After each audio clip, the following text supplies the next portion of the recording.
Hola amigos y hermanos en Cristo, en este vídeo les voy a enseñar la historia de los cristianos evangélicos antes de la Reforma. Empecemos. La primera época es la de los padres apostólicos, que son los discípulos de los apóstoles. Dos de ellos fueron Policarpo de Esmirna y Ignacio de Antioquía, que predicaron contra la idolatría de Roma y escribieron cartas para los cristianos. Eran discípulos del apóstol Juan. Fueron demandados por no adorar dioses paganos y asesinados por los romanos. Ignacio en el 108 después de Cristo y Policarpo en el 155 después de Cristo.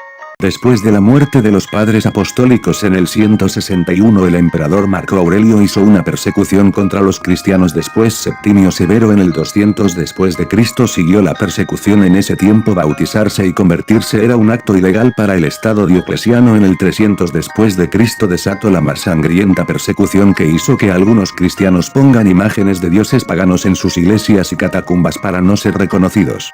Todo cambió cuando en el 313 el emperador Constantino dice que vio en el sol una cruz y o una voz que decía: por este signo vencerás. Así que dio fin a las persecuciones, pero un hereje llamado Arrio empezó a predicar que Jesús era una creación del Padre en el Imperio de Oriente, que era la Nueva Roma. Así que Constantino hizo un concilio en el que condenó la herejía de Arrio. Empezó a perseguir a los paganos que no aceptaban a Jesús y se nombró Pontifex Maximus, cargo que siguieron llevando los emperadores hasta que el emperador Graciano lo rechazó y el obispo Damaso I se aprovechó y lo usó, dando origen al papado. Fue el primer papa y no Pedro. Los paganos eran perseguidos, así que algunos aceptaron a Jesús pero llevaron sus prácticas paganas a la iglesia, como el micraísmo, los dioses por los santos, cosa que Nestorio vio cuando llamaron a María la diosa y reina del cielo. Así que empezó su nuevo movimiento de cristianos llamados nestorianos.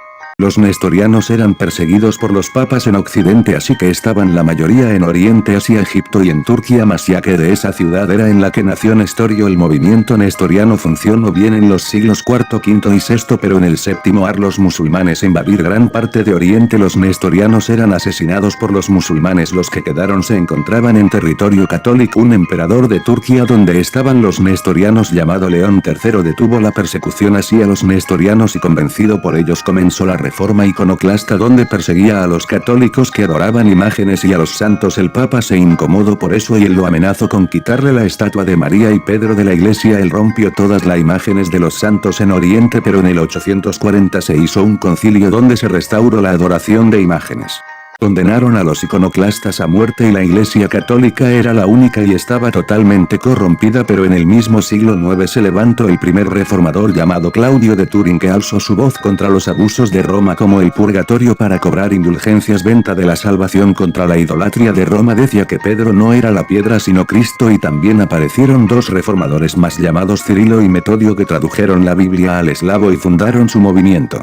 Fueron condenados como herejes en Alemania. Cirilo murió y Metodio fue apresado por los católicos. Los seguidores de Metodio siguieron predicando el verdadero evangelio de la salvación, pero en el año 1080 el Papa Gregorio VII hizo una bula mandando a quemar todas las Biblias en idioma eslavo, pero muchos huyeron con sus Biblias al monasterio Sesázava, donde predicaron hasta que en el año 1150 el príncipe Bretislav decidió que los monjes eslavos fueran expulsados del monasterio de Sázava. Desde entonces el latín fue utilizado como lengua religiosa y literaria junto con el alfabeto latino. Arnaldo de Brescia nació en Roma en el año 1090 y en el 1300 fue un sacerdote católico y reformador protestante que se levantó contra la corrupción católica predicando. Fundó un movimiento en contra del poder temporal de los papas y los abusos y privilegios ostentados por el clero. Los arnaldienses criticaron altamente la posesión de los bienes eclesiásticos, a los que consideraban una usurpación.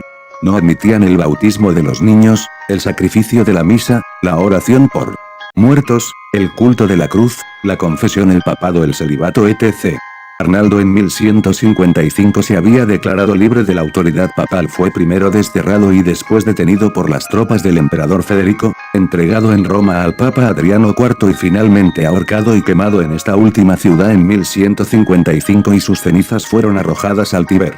Los arnaldenses siguieron predicando hasta que en el 1215 fueron perseguidos y asesinados por el Papa Inocencio III. Pedro Osvaldo fue un rico mercader de Francia. En 1173 estaba conversando con un amigo íntimo que murió de repente, lo que le produjo temor y ansias de salvación para su alma, por lo que fue a consultar con un sacerdote, que le repitió las palabras de Cristo al joven rico, Mateo 19 y 21. Se cree que lo hizo irónicamente, ya que Osvaldo era uno de los hombres más ricos de la ciudad. Punto. Pedro tomó esto literalmente y distribuyó sus bienes en dos fracciones, una parte para los pobres y la otra parte la entregó a dos eruditos para que tradujesen el Nuevo Testamento del latín al francés que entonces se hablaba hasta la frontera suiza, y envió misioneros de pueblo en pueblo predicando el evangelio. Pedro predicó desde su Biblia y nació un movimiento de tantos discípulos llamados los valdenses. Mientras los valdenses eran perseguidos en Inglaterra en 1350, otro reformador teólogo y traductor llamado Juan Wycliffe tradujo la Biblia al inglés, que era prohibido por la Iglesia Católica en ese tiempo, pero él no le temía a la persecución ni a la muerte con la que el Papa lo amenazaba. En un concilio les dijo esto: ustedes no están luchando contra mí, están luchando contra la verdad. Fundó un movimiento llamado los Lollardos, terminó la traducción y la palabra de Dios iluminó Inglaterra. Juan Hus encabezó desde 1408 un movimiento basado en las ideas de Juan Wycliffe. Sus discípulos les llamaban los husitas. Hus planteaba que la verdadera iglesia era invisible y que todos los que pertenecen a la iglesia son sus miembros.